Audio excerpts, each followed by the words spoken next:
হওয়ার জন্য আমি অসংখ্য ধন্যবাদ জানাই। এই ব্যস্ততার মধ্যে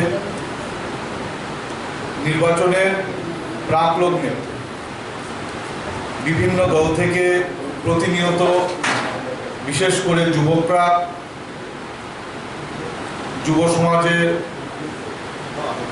বিভিন্ন জায়গায় যারা অন্যান্য দলে কাজ করছিল, তারা দলে দলে সারা রাজ্যব্যাপী আমাদের ভারতীয় জনতা পার্টিতে, ভারতীয় জনতা যুব মোর্চায় প্রতিনিয়ত সামিল হচ্ছেন। আপনারা লক্ষ্য করেছেন আজকে নির্বাচনের ঠিক 5 দিন আগে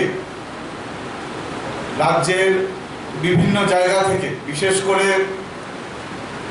কমলাসাগর মণ্ডল, 6 আগরতলা মণ্ডল, বাদারঘাট মণ্ডল, এই মণ্ডলগুলো থেকে আমাদের কাছে যে পরিসংখ্যান এখন পর্যন্ত এসেছে, প্রায় 98% মাইনরিটি যুবক। বিরোধীদের বরাবরই একটা আমাদের উপর তাদের অভিযোগ থাকে যে মাইনরিটিরা ভারতীয় জনতা পার্টিতে এবং মাইনরিটি যুবকরা ভারতীয় জনতা যুব মোর্চাতে তারা সামিল হয় না।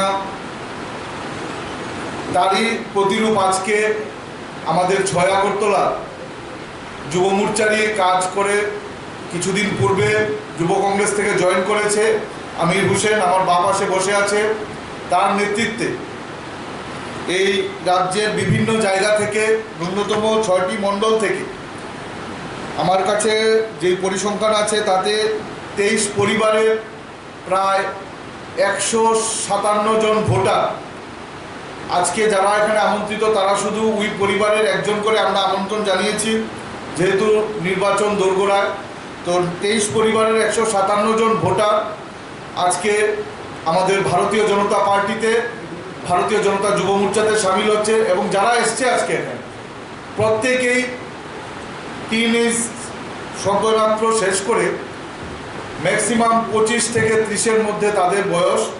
তো তারা প্রত্যেকেই ভারতীয় জনতা পার্টিতে এবং ভারতীয় জনতা যুব মোর্চার কাজের প্রতি স্পৃহা দেখিয়ে তারা আমাদের দলে আজকে সামিল হচ্ছে।